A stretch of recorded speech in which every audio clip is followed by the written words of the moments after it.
میں غیر سید ہوں، میں مکمل شہادت پڑھ ہی نہیں سکتا، میرے جگر میں اتنا حوصلہ ہی نہیں ہے میں علی اصغر کی شہادت پڑھوں۔ اللہ کسی مومن کی گود کو خالی نہ رکھے، اللہ آپ کو اولاد نرینہ عطا فرمائے۔ بچوں کا درد بچوں والے جان، بچے کو کانٹا چبھ جائے نا، ماں باپ کو ساری ساری رات نیند نہیں آتی۔ یہی وجہ ہے بازار میں ایک عورت نے دیکھ کے کہا تھا، یہ جس بچے کے پاس سے دودھ کی بو آتی ہے اس کی ماں تو مر گئی ہوگی، اس کی ماں تو زندہ نہیں رہی ہوگی۔ بی بی سکینہ نے قریب آ کے فرمایا تھا، سوچ نہیں میں بھی زندہ ہوں، میری اماں بھی ساتھ ہو، میں بھائی کے سر کے ساتھ ساتھ آ رہی ہوں۔ علی اصغر کو جو تیر لگا، امام زمانہ فرماتے ہیں فَذَبَحُوهَا مِنَ الْأُذُنِ إِلَى الْأُذُنِ، ایک کان سے دوسرے کان تک ذبح کر دیا۔ امام حسین تیر کھینچ رہے تھے، تیر کی نوک باہر آنے لگی، علی اصغر مسکرا رہے تھے۔ فرمایا اصغر مسکراتے کیوں ہے؟ فرمایا بابا نعمت ملی ہے جس وجہ سے مسکراتا ہوں۔ اصغر کون سی نعمت ملی؟ فرمایا بابا میری ماں شہید کی ماں بن گئی ہے، ہاں میری اماں شہید کی ماں بن گئی ہے۔ اصغر دوسری وجہ مسکرانے کی کیوں مسکرایا؟ فرمایا بابا دوسری وجہ یہ ہے، ہر آدمی یہ چاہتا ہے جب مجھے موت آئے تو میرے سامنے میرے دادا علی کا چہرہ ہو۔ بابا ادھر مجھے تیر لگا اور میں نے دیکھا میرا دادا علی سامنے کھڑا ہوا تھا، میرے دادے کا امامہ اترا ہوا تھا، ہاتھ پھیلا کے مجھے کہتا تھا اصغر میں تجھے ساتھ لے جاؤں، اصغر میں تجھے اپنے پاس دفن کر لوں گا، اصغر دادا کے ساتھ نجف چلا جا۔ بابا میرا دادا علی مجھے لینے کے لیے آئے، علی اصغر کی روح پرواز کر گئی، امام حسین لے کے چلے واپس خیموں کی طرف۔ علی اکبر وہ شہید ہے جس کی شہادت پہ ایک بی بی خیمے سے باہر آئی ہے، لیکن علی اصغر وہ شہید ہے جس کی شہادت پر 2 بیویاں خیمے سے باہر آئی ہیں۔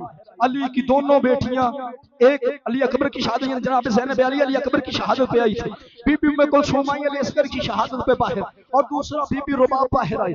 امام حسین لاش لے کے پہنچے نا جو خیموں کے قریب، آگے سے دوڑ کے بی بی ام کلثوم خیمے سے باہر آئی، فرمایا حسین اصغر مجھے دے۔ بی بی نے لیا ہاتھوں پہ اور فرمایا حسین میں یہ کیا دیکھ رہی ہوں، تیر گردن پہ لگا ہے، اصغر شکم تک شہید ہو گیا۔ فرمایا میری اماں جائی قاتل کا تیر ہی اتنا بڑا تھا اور جو گردن پہ لگا وہ شکم تک آ گیا تھا۔ لاش لے کے خیمے میں آئے، فرمایا رباب کو بلاؤ، بی بی رباب آئی، امام حسین نے پیشانی پہ ہاتھ رکھے، فرمایا رباب تیرا شکریہ۔ بی بی رباب فرماتی ہے مولا شکریہ میرا نہ ادا کرے، شکریہ اس بہن کا ادا کرے جس کی نسل ختم ہو گئی ہے، جس کی جوڑی ماری گئی ہے، اس بہن کا شکریہ ادا کرے۔ فرمایا نہیں رباب، کوئی ماں یوں ہاتھوں پہ بیٹا اٹھا کے نہیں دیتی جیسے تو نے دیا، لے رباب بیٹا واپس۔ جو سمجھ گئے ہیں وہ رو پڑے، لے رباب بیٹا لے، جو ایک جملہ پڑھنے لگا تھا اپنے بہنوں سے ملتمس ہوں، اگر آپ کی گودوں میں بیٹے ہیں نا اللہ آپ کے بیٹوں کو لمبی زندگی دے سلامت رکھے، فقط اس ایک جملے کے لیے اپنے بیٹے گود سے نکال کے دری پر چٹائی پر رکھ دینا۔ بچہ ماں سے جدا ہونا تھوڑی دیر کے لیے، لیکن بچہ واپس آئے، ماں زیادہ محبت کے اظہار کے لیے یوں اٹھاتی ہے، یہاں بغلوں کے نیچے ہاتھ دے کے ماں بہن کو پھر یوں اٹھاتی ہے۔ اصغر پہلی مرتبہ ماں سے جدا ہوا تھا، علی اصغر پانی پی کر واپس آیا، بی بی رباب نے دونوں ہاتھ یہاں بغلوں میں رکھے، یوں جو ہاتھوں پر اٹھایا علی اصغر کی کٹی ہوئی گردن ایک طرف کو لڑک گئی، بی بی نے ایک ہاتھ سر کے نیچے رکھا، دوسرا دھڑ کے نیچے رکھا، بوسا دیا، فرمایا اصغر ماں کو معاف کرنا، مجھے پتا نہیں تھا یوں اٹھانے کے قابل نہیں رہا، میرے لال مجھے نہیں پتا تھا، اور تجھے امت نے یوں پانی پلا، میرے لال اپنی ماں کو معاف کر دینا۔ امام حسین نے فرمایا رباب آدھا حصہ کربلا میں تیرا ہے، آدھا حصہ میرا ہے، کام دو ہے، ایک کام میں کرتا ہوں، دوسرا کام رباب تو کر۔ بی بی نے فرمایا مولا جو آسان کام ہے وہ آپ کر لیں، جو مشکل کام ہے وہ مجھے دے دیں۔ کون سے کام ہے؟ امام فرماتے ہیں اصغر کا جنازہ اٹھاؤ یا علی اصغر کی قبر بناؤ۔ فرمایا مولا قبر بنانا مشکل کام ہے، میں قبر بنا لیتی ہوں، آپ بیٹے کا جنازہ اٹھائیں۔ فرمایا آپ رباب اگر تو نے قبر بنائی زمانہ قیامت تک کہتا رہے گا اتنا غریب تھا حسین جو مائیں بیٹوں کی قبریں بناتی رہ گئی۔ رباب تو اصغر کا جنازہ اٹھا، رباب میں اصغر کی قبر بناتا ہوں۔ ذوالفقار سے قبر بنانی شروع کی۔ ذوالفقار نے کہا مولا میں تیرے بابے کے دشمنوں کے لیے آئی تھی، ہمیں علی کے پوتوں کی قبریں بنانے کے لیے تو نہیں آئی تھی۔ عزادارو قبر بنا رہے تھے، چوتھے آسمان پہ جبریل تھا، اس نے تاج اتار کر پھینکا، یا اللہ میں بھول گیا ہوں یا یہ وہی حسین ہے جس کو میں جھولا جھولایا کرتا تھا، آواز توحید آئی یہ وہی ہے، یا اللہ اجازت ہے میں اسے بیٹے کی قبر بنا دوں۔ اللہ نے فرمایا یہ عباس کے علاوہ کسی سے مدد نہیں لیتا۔ جبریل نے عباس کی شکل بنائی، حسین کی پشت کے پیچھے آگے کھڑا ہوا، پشت کمر پہ ہاتھ رکھ کے کہنے لگا ہٹ جائیے بیٹوں کی قبریں نہیں بناتے۔ میرے امام نے دیکھا، فرمایا میں بھولنے والی ماں کا بیٹا نہیں ہوں، تو جبریل ہے، میں حسین ہوں، میں بھولنے والی ماں کا بیٹا نہیں۔ جبریل جلدی کر یا کربلا سے نکل جا یا عباس کی صورت نہ بنا۔ جبریل نے کہا مولا کیا ہوا؟ فرمایا کہیں تجھے غازی سمجھ کے میری زینب خیمے سے باہر نہ آ جائے۔ جبریل جلدی کر کربلا سے چلا جا اور میری زینب تجھے دیکھ کے خیمے سے نکل آئے گی۔ جبریل میں خود قبر بنا لوں گا۔ علی اصغر کی قبر بنی، علامہ دربندی فرماتے دفن کرنا شروع کیا۔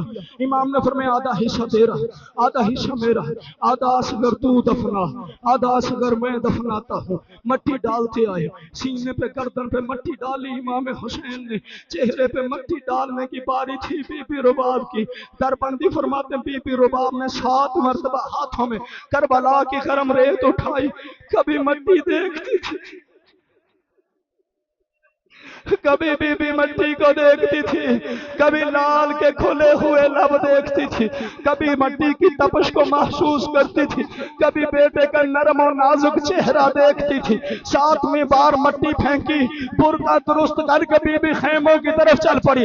فرمایا حسین تو جان تیرا اصغر جان، میں لال کے چہرے پہ مٹی نہیں ڈال سکتی۔ آپ نے مردے قبر میں اتار کر قبریں بند ہوتی دیکھی ہے نا، کیسے بند کیا جاتا ہے؟ قبر سر کی طرف سے بند کرنی شروع کی جاتی ہے۔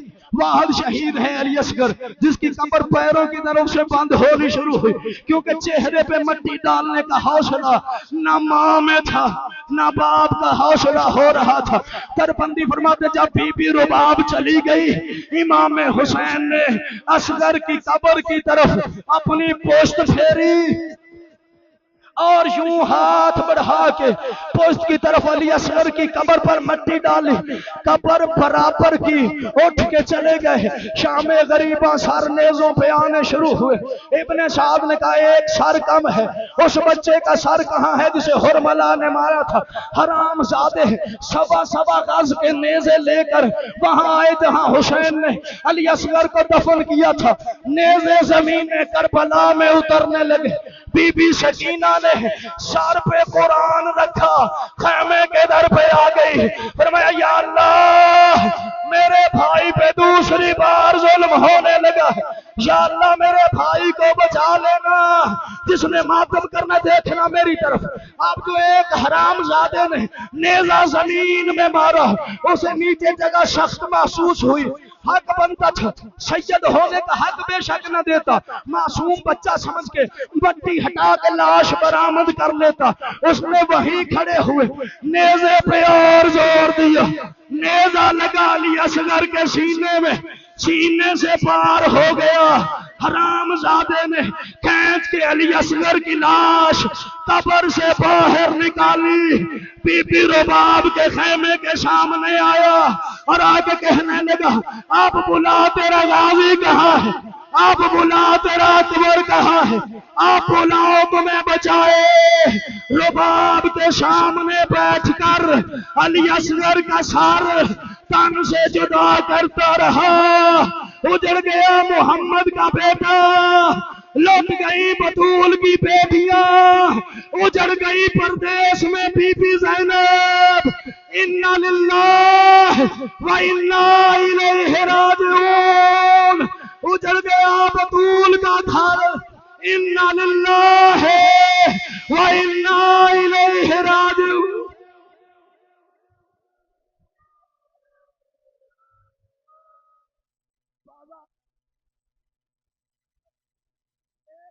سن جانا زندگی کا پتہ کوئی نہیں۔ بازار کوفہ میں بی بی رباب رونے لگی۔ امام سجاد نے پوچھا اماں کیا ہوا؟ فرمایا سجاد حرملا سے کہہ دے بار بار میرے اونٹ کے سامنے نہ آئے، اور جب یہ میرے سامنے آتا ہے اور مجھے میرا اصغر یاد آتا ہے، حرملا سے کہہ دے میرے اونٹ کے سامنے نہ آئے۔